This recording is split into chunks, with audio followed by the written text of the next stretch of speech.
ಎಲ್ರಿಗೂ ನಮಸ್ಕಾರ. 2025ರಲ್ಲಿ ಆಷಾಢ ಮಾಸ ಯಾವಾಗ ಪ್ರಾರಂಭವಾಗಿ ಯಾವಾಗ ಮುಕ್ತಾಯವಾಗುವುದು, ಆಷಾಢ ಮಾಸದ ಮಹತ್ವಗಳೇನು, ಇದರ ಇಂದಿನ ಕಾರಣಗಳೇನು ಎಂಬುದರ ಬಗ್ಗೆ ಈ ವಿಡಿಯೋದಲ್ಲಿ ತಿಳಿಯೋಣ.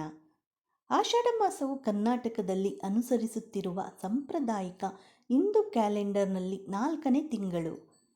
ಕನ್ನಡ ಆಷಾಢ ಮಾಸ 2025ರಲ್ಲಿ ಜೂನ್ 26ರಿಂದ ಜುಲೈ 24ರವರೆಗೆ ಇರುವುದು. ಈ ಆಷಾಢ ಮಾಸದಲ್ಲಿ ಬರುವಂಥ ವ್ರತಗಳು ಹಬ್ಬಗಳು ಹೀಗಿವೆ: ಕುಮಾರಷಷ್ಠಿ, ಶಮಿ-ಗೌರಿ ವ್ರತ, ಭಾನುಸಪ್ತಮಿ, ಚತುರ್ಮಾಸ ವ್ರತ ಮತ್ತು ಭೀಮನ ಅಮಾವಾಸ್ಯೆ ಹಾಗೂ ಗುರುಪೂರ್ಣಿಮಾ. ಆಷಾಢ ಮಾಸ ಕೆಟ್ಟದ್ದು ಎಂದು ಕೆಲವರು ಭಾವಿಸುತ್ತಾರೆ, ಆದರೆ ಇದು ನಿಜವಲ್ಲ. ಹಿಂದೂ ಜ್ಯೋತಿಷ್ಯದ ಪ್ರಕಾರ ಇದು ಅಶುಭ ಮಾಸ. ಹೀಗಾಗಿ ಆಷಾಢ ಮಾಸ ಪ್ರಾರಂಭವಾದ ಬಳಿಕ ಮದುವೆ, ಗೃಹಪ್ರವೇಶ, ಉಪನಯನ, ವಾಹನ ಮತ್ತು ಜಮೀನು ಕೊಳ್ಳುವುದು, ಹೊಸ ವ್ಯಾಪಾರ ಪ್ರಾರಂಭ ಮಾಡುವುದು ಮುಂತಾದ ಕೆಲಸಗಳನ್ನು ನಿಷೇಧಿಸಲಾಗುವುದು. ಇನ್ನೇನು ಆಷಾಢ ಮಾಸ ಕೆಲ ದಿನಗಳಲ್ಲಿ ನಮ್ಮ ಬದುಕಿಗೆ ಕಾಲಿಡಲಿದೆ. ಈ ಮಾಸ ಆರಂಭವಾದರೆ ಸಾಕು, ಯಾರು ಒಳ್ಳೆಯ ಕೆಲಸಗಳನ್ನು ಮಾಡಲು ಹಿಂದೇಟು ಹಾಕುತ್ತಾರೆ. ಈ ಅವಧಿಯಲ್ಲಿ ಯಾವುದೇ ಕಾರ್ಯಗಳು ನಡೆಯುವುದಿಲ್ಲ. ಹಿಂದೂ ಜ್ಯೋತಿಷ್ಯದ ಪ್ರಕಾರ ಇದು ಅಶುಭ ಮಾಸ. ಹೀಗಾಗಿ ಆಷಾಢ ಮಾಸ ಪ್ರಾರಂಭವಾದ ಬಳಿಕ ಮದುವೆ, ಗೃಹಪ್ರವೇಶ, ಉಪನಯನ ಇತ್ಯಾದಿ ಕೆಲಸಗಳು ಮಾಡಲಾಗುವುದಿಲ್ಲ. ಇದಕ್ಕೆ ನೂರಾರು ಕಾರಣಗಳಿವೆ. ಆಷಾಢ ಮಾಸದಲ್ಲಿ ಮಳೆಯ ಆರ್ಭಟ ಹೆಚ್ಚಿರುತ್ತೆ. ಈ ರೀತಿ ನಿರಂತರವಾದ ಮಳೆ, ಗಾಳಿಯಿಂದ ಸಂಚಾರಕ್ಕೆ ಅಡೆತಡೆ ಉಂಟಾಗುತ್ತಿತ್ತು.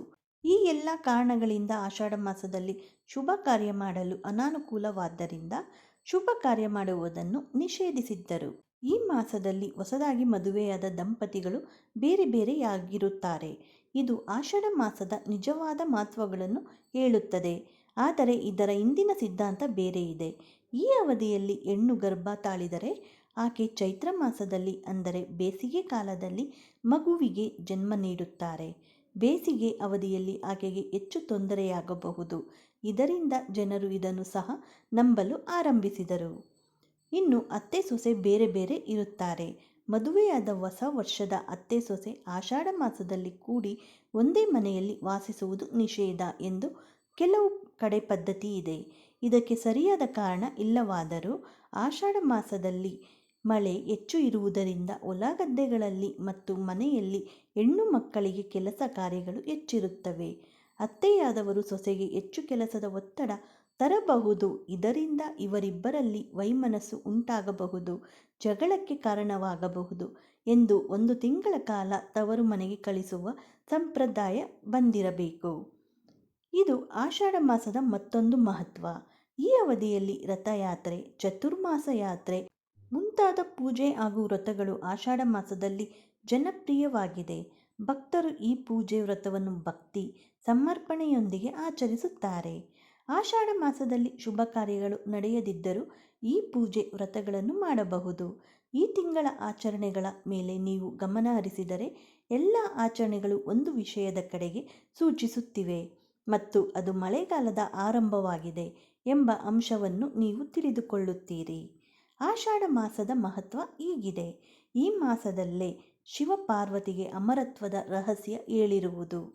ಗಂಗೆ ಭೂಮಿಗೆ ಉತ್ತರಾಭಿಮುಖವಾಗಿ ಹರಿದು ಬಂದಿದ್ದು ಈ ಮಾಸದಲ್ಲಿಯೇ. ಇನ್ನು ಅನಸೂಯ ದೇವಿ ಎಂಬ ಮಹಾಪತಿವ್ರತೆ ಈ ಮಾಸದ 4 ಸೋಮವಾರ ಶಿವವ್ರತ ಮಾಡಿದ್ದಳು. ಅಮರನಾಥನ ಹಿಮಲಿಂಗ ದರ್ಶನ ಪ್ರತಿ ವರ್ಷ ಈ ಮಾಸದಲ್ಲಿಯೇ ಆರಂಭವಾಗುತ್ತದೆ. ಪ್ರಥಮ ಏಕಾದಶಿ ವ್ರತ ಆರಾಧನೆ ಬರುವುದು ಆಷಾಢದಲ್ಲಿಯೇ. ಆಷಾಢದ ಶುಕ್ರವಾರಗಳಲ್ಲಿ ಲಕ್ಷ್ಮೀ ಪೂಜೆಯನ್ನು ವಿಶೇಷವಾಗಿ ಆಚರಿಸುವರು. ಆ ದಿನ ಸಂಜೆ ಮನೆ ಮುಂದೆ ದೀಪ ಹಚ್ಚಿ ಇಡುತ್ತಾರೆ. ಇನ್ನು ಮೈಸೂರು ಪ್ರಾಂತ್ಯಗಳಲ್ಲಿ ಹೆಚ್ಚು ಆಚರಣೆ ಮಾಡುತ್ತಾರೆ. ಇನ್ನು ಇಂದ್ರನು ಗೌತಮರಿಂದ ಶಾಪ ಪಡೆದ ಹಾಗೂ ಆಷಾಢದಲ್ಲಿ 4 ಸೋಮವಾರ ಸೋಮೇಶ್ವರ ಜಯಂತಿ ವ್ರತವನ್ನು ಮಾಡಿ ಶಾಪ ವಿಮೋಚನೆ ಪಡೆದ. ಸುಮಂಗಲಿಯರು ದೀರ್ಘಕಾಲದ ಮಾಂಗಲ್ಯ ಪ್ರಾಪ್ತಿಗಾಗಿ ಆಷಾಢ ಮಾಸದ ಅಮಾವಾಸ್ಯೆಯ ಸಂಜೆ ಜ್ಯೋತಿರ್ಭೀಮೇಶ್ವರ ವ್ರತವನ್ನು ಶ್ರದ್ಧಾ ಭಕ್ತಿಯಿಂದ ಆಚರಿಸುತ್ತಾರೆ. ಆಷಾಢ ಹುಣ್ಣಿಮೆ ದಿನ ಗುರುಪೂರ್ಣಿಮೆಯನ್ನು ಎಲ್ಲ ಮಠ ಮಂದಿರಗಳಲ್ಲಿ ಆಚರಿಸಿ ಚತುರ್ಮಾಸ್ಯ ವ್ರತವನ್ನು ಪ್ರಾರಂಭ ಮಾಡುತ್ತಾರೆ. ಆಷಾಢದ ಶುಕ್ಲ ಪಕ್ಷದ ಪಂಚಮಿ ದಿನದಂದು ಅಮೃತ ಲಕ್ಷ್ಮಿ ವ್ರತವನ್ನು ಮಹಿಳೆಯರು ಭಕ್ತಿಯಿಂದ ಆಚರಿಸುತ್ತಾರೆ.